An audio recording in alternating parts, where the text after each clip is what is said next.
अस्सलाम वालेकुम, मैं हूं रज़ा मेकन। आप देख रहे हैं IRK न्यूज़। आइए जानते हैं कुछ ताज़ा तरीन अपडेट्स सदीक जान साहब से। तहरीक इंसाफ की लीगल टीम ने जजेस को संभलने का मौका नहीं दिया। जजेस के संभलने से पहले ही एक तगड़ा कानूनी वार किया है और इससे काफ़ी परेशानी जो है वो सुप्रीम कोर्ट के अंदर नज़र आ रही है। सुप्रीम कोर्ट के आइनी बेंच के जजेस ने एक ऐसा गैर आइनी गैर कानूनी काम किया है, आइन और कानून के साथ और अदालती जो तारीख है उसके साथ एक ऐसा खिलवाड़ किया है कि जिसको वो खुद भी मैनेज नहीं कर पा रहे। और तहरीक इंसाफ की लीगल टीम की हिकमत अमली बहुत शानदार नज़र आती है। इससे पहले आपने देखा कि जब दलाइल देने थे तो फैसल सिद्दीकी साहब हों, उन्होंने कमाल दलाइल दिए, सलमान मिराजा साहब ने कमाल किया, और फिर इन दोनों के बाद जो हामिद खान साहब ने किया वो भी क्या ही शानदार उन्होंने काम किया कि उन्होंने आईना दिखाया, जजेस को एक्सपोज किया, जजेस को उनकी नज़रों में गिराया, उनके ज़मीर पे दस्तक दी, उनके मुर्दा ज़मीर को जगाने की कोशिश की। गो कि वो नाकाम रहे, लेकिन वो हमारे दोस्त सुहेल रशीद ने एक ट्वीट किया था, उन्होंने कहा था कि मखसूस नशिस्तें तो तहरीक इंसाफ को नहीं मिलेंगी। वो तो पहले दिन से पता था। जब ये जज सेलेक्ट ही नून लीग और पीपल्स पार्टी ने किए, जब ये जज सेलेक्ट ही इस निज़ाम ने किए, जब इनको बिठाया भी इस निज़ाम ने, इन दो ख़ानदानों ने यहाँ पे आइनी बेंच में, तो इनका अगर ये आज़ाद जज होते, अपने हलफ से वफा करने वाले जज होते, तो इनको आइनी बेंच में बिठाते क्यों? इनको तो आइनी बेंच में बिठाया उन्होंने इसीलिए कि उन्हें पता था कि ये अपने हलफ के मुताबिक फैसले नहीं करेंगे, ये हमारे मफाद के मुताबिक फैसले करेंगे। लेकिन ये किसी को अंदाजा नहीं था कि ये PTI की लीगल टीम, सुन्नी इत्तेहाद कौंसिल की लीगल टीम लाइव प्रोसीडिंग कराने में कामयाब हो जाएगी, और जब ये लाइव होगा तो फिर क्या कमाल काम होगा। सुहेल रशीद साहब ने कहा कि कई दहाइयों तक ये वीडियोस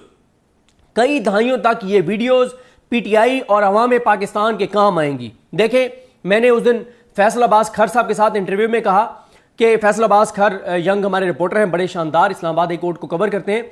उनके साथ मैंने इंटरव्यू में कहा कि और बल्कि मैंने एक ट्वीट भी पहले किया, एक पॉलिटिशियन है, मैंने क्योंकि उनसे इजाज़त नहीं ली थी कि मैं उनका नाम जो है वो उनको बता सकूँ कि उन्होंने ये बात की है। तो हम असदुल्ला खान साहब के घर बैठे थे, तो उन्होंने कहा कि चंद शख्स आईनी ओहदों पे बैठे हुई चंद शख्सियात की वीडियोस की कीमत पूरा मुल्क चुका रहा है, पूरा मुल्क उनकी वीडियोस की कीमत चुका रहा है। देखें किस किस की वीडियो है, किसके पास है, ये तो तफसील किसी को नहीं पता, और कौन कौन अपनी वीडियो की वजह से कंप्रोमाइज्ड है और अपने हलफ से गद्दारी कर रहा है, ये तो एक अलग चैप्टर है, क्योंकि पता नहीं है ना कि कौन वीडियो की वजह से मैनेज हो रहा है, कोई करप्शन फाइल की वजह से मैनेज हो रहा है, कोई किसी और वजह से मैनेज हो रहा है, ये तो नहीं पता कि किस किस की कितनी वीडियोस हैं। लेकिन ये जो वीडियोस हैं, जो ओपन वीडियोस हैं, जो लाइव प्रोसीडिंग वीडियोस हैं, ये कई दहाइयों तक अवाम पाकिस्तान के हाथ वो चीज लगी है कि लोग इन जजेस की आने वाली नस्लों को भी दिखाएंगे कि ये कर रहे थे तुम्हारे दादा, तुम्हारे नाना, ये था तुम्हारा बड़ा जो ये कर रहा था। ये चीज इतनी शानदार है, पाकिस्तान को इससे बहुत फायदा होने जा रहा है और बहुत पाकिस्तान को फायदा होगा इससे। अच्छा, अब आ जाए इस बात पे कि जजेस ने एक ऐसा काम कर दिया, एक ऐसा खिलवाड़ कर दिया कि उनको खुद भी पता नहीं है कि वो क्या करेंगे। एक बार तो उन्होंने कर दिया, क्यों? क्योंकि एक जज साहब की ऑडियो अब आपने सुनी कि उनकी ऑडियो एक सामने आई है जिसमें वो यानी वकील के साथ बात नहीं कर रहे, एक जज के साथ बात कर रहे हैं, और उन्होंने कह रहे हैं कि मेरे तो कराची से बच्चे आए हुए हैं। भाई, अगर आपके बच्चे कराची से आए हुए हैं तो उसकी कीमत पूरी कौम अदा करे कि आपने जल्दी जल्दी फैसला सुनाने।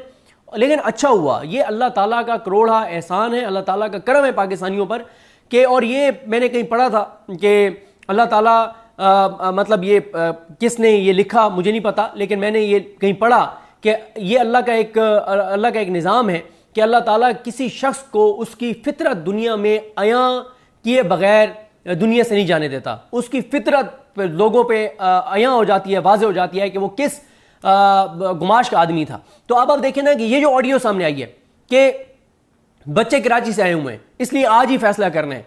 भाई आपके, लेकिन ये फायदा क्या हुआ, अल्लाह का करम क्या हुआ कि उन्होंने जल्दी में ऐसा ब्लंडर किया जल्दी में कि वो खुद फंसे हुए हैं। वो फंसे हुए कैसे हैं कि आज तहरीक इंसाफ के और सुन्नी इत्तेहाद कौंसिल की जो टीम है, एक तो हामिद खान साहब ने एप्लीकेशन दे दी है, दूसरा सलमान मिराजा साहब ने एप्लीकेशन दे दी है जो कमल शोजब के वकील हैं, और इन दोनों ने एप्लीकेशंस दिए, और मेरा ख्याल है कि फैसल सिद्दीकी साहब भी एप्लीकेशन देने जा रहे हैं कि हमें रिटर्न ऑर्डर दिया जाए, ऑर्डर ऑफ द कोर्ट दिया जाए, वो ऑर्डर ऑफ द कोर्ट जिसके ऊपर तमाम 12 जजेस के दस्तखत होने चाहिए।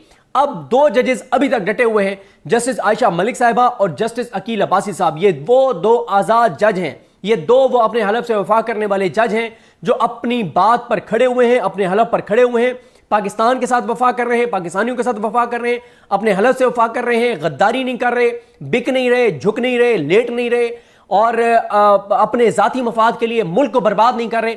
ये वो दो अजीम जजेस हैं जिनका नाम पाकिस्तान के बच्चे बच्चे को याद होना चाहिए। अब और इसी तरह से इस्लामाबाद हाई कोर्ट के भी 5 जजेस के नाम बच्चे बच्चे, ये मैं लफाजी नहीं कह रहा, ये मैं अल्फाज नहीं कह रहा, ये मैं कोई हवाई बात नहीं कर रहा।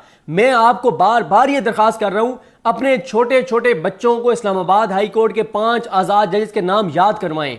अपने बच्चों को सुप्रीम कोर्ट के आज़ाद जजेस के नाम याद करवाएं। अपने बच्चों को बताएं कि तारीख के इस वक्त कौन अपने हलफ के साथ खड़ा है और कौन अपने हलफ की से गद्दारी कर रहा है। ये ज़रूरी है बच्चों को ये याद कराना। और फिर वीडियोज़ बनाएं, बच्चों की वीडियोज़ बनाएं, वो सोशल मीडिया पर डालें कि देखें जी अल्हम्दुलिल्लाह मैंने अपने बच्चे को ये बता दिया, मैंने अपने बच्चों को पाकिस्तान की कहानी सुना दी है, मैंने अपने बच्चों को पाकिस्तान की कहानी याद करा दी है, मैंने बता दिया कि पाकिस्तान के अंदर इस वक्त क्या हो रहा है। सुने ये वीडियो कि मेरे बच्चे को इस्लामाबाद हाई कोर्ट के 5 जजेस के नाम जो हैं वो आते हैं। ये बहुत ज़रूरी है, ये बहुत ज़रूरी है। तो अब ये फांस ऐसे गए हैं कि वो 2 जज तो दस्तखत नहीं कर रहे, अब ऑर्डर ऑफ द कोर्ट ये जारी नहीं कर रहे। ऑर्डर ऑफ द कोर्ट दस्तखतों के साथ जारी होता है। और ऑर्डर ऑफ द कोर्ट में देखें, जैसे 13 रुकनी बेंच पहले था ना, 13 रुकनी बेंच में 8 जजेस ने एक फैसला दिया, जस्टिस जाहिया खान पतली गली से निकल गए, उन्होंने और फैसला दिया, काजी फाइज ईसा और इन्होंने जमाल खान खेल ने एक फैसला दिया। अच्छा, फिर इसी तरह से अमीनुद्दीन खान और नईम अख्तर रवान ने एक फैसला दिया। लेकिन दस्तखत जो थे उस ऑर्डर ऑफ द कोर्ट पे वो 13 के 13 जजेस के दस्तखत थे। अब जरूरी है कि 13 के 13 के दस्तखत हों। एक तो ऐसे रिक्यूज कर गए, वो तो दस्तखत कर नहीं सकते सलाउद्दीन पमर साहब, बाकी 12 रह जाते हैं, 12 में से भी 10 के दस्तखत हैं। अब तहरीक इंसाफ ने इनको फंसा लिया है, तहरीक इंसाफ की लीगल टीम ने इनको फंसा लिया है। जज बड़ी ऑकवर्ड पोजीशन में है। एक तो अभी इतलात ये है कि जजेस को हुकूमत ने कहा है कि आपने छुट्टी पे नहीं जाना, आपने मौजूद रहना है। ये हम 27वीं तरमीम जब करने जा रहे हैं, कोई ऐसी चीज़ ना हो जाए, कहीं कोई ऐसा मामला ना हो जाए, कोई ऐसी पटिशन ना चली जाए जिसको फौरी तौर पे सुनना पड़ जाए, चीज़ों को करना पड़ जाए। एक तो उनको छुट्टियों पे जाने से रोक दिया गया है कि आपने पाकिस्तान के अंदर रहना है, पाकिस्तान से बाहर नहीं जाना, हुकूमती जो जजेस हैं, ताकि जब तुम्हारी ज़रूरत पड़े तो तुम्हें फ़ौरन बुला के और अदालत अगर लगानी पड़े तो लगाई जा सके। फिर एक चीज़ और आप देखें, मिलिट्री कोर्ट्स केस का तफसीली फैसला अभी तक जारी नहीं हुआ। 7 मई को उन्होंने शॉर्ट ऑर्डर सुनाया था और उसमें कौन कौन थे? मोहम्मद अली मजहर, अमीनुद्दीन खान, मोहम्मद अली मजहर, हसन अजहर रिजवी, शाहिद बिलाल हसन, मुसरत हिलाली। तहरीक इंसाफ की लीगल टीम ने जजेस को संभलने का मौका नहीं दिया। जजेस के संभलने से पहले ही एक तगड़ा कानूनी वार किया है और इससे काफ़ी परेशानी जो है वो सुप्रीम कोर्ट के अंदर नज़र आ रही है। सुप्रीम कोर्ट के आइनी बेंच के जजेस ने एक ऐसा गैर आइनी गैर कानूनी काम किया है, आइन और कानून के साथ और अदालती जो तारीख है उसके साथ एक ऐसा खिलवाड़ किया है कि जिसको वो ख़ुद भी मैनेज नहीं कर पा रहे। और तहरीक इंसाफ की लीगल टीम की हिकमत अमली बहुत शानदार नज़र आती है। इससे पहले आपने देखा कि जब दलाइल देने थे तो फैसल सिद्दीकी साहब हों, उन्होंने कमाल दलाइल दिए, सलमान रकमराजा साहब ने कमाल किया, और फिर इन दोनों के बाद जो हामिद खान साहब ने किया वो भी क्या ही शानदार उन्होंने काम किया कि उन्होंने आईना दिखाया, जजेस को एक्सपोज किया, जजेस को उनकी नज़रों में गिराया, उनके ज़मीर पे दस्तक दी, उनके मुर्दा ज़मीर को जगाने की कोशिश की। गो कि वो नाकाम रहे, लेकिन वो हमारे दोस्त सुहेल रशीद ने एक ट्वीट किया था, उन्होंने कहा था कि मखसूस नशिस्तें तो तहरीक इंसाफ को नहीं मिलेंगी। वो तो पहले दिन से पता था।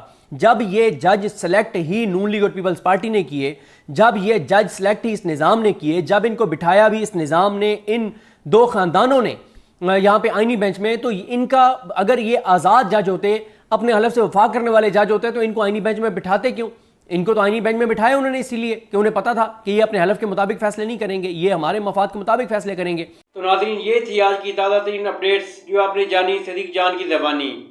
इसी के साथ अपने मेज़बान रज़ा मेकन को इजाज़त दीजिए। अल्लाह हाफिज़।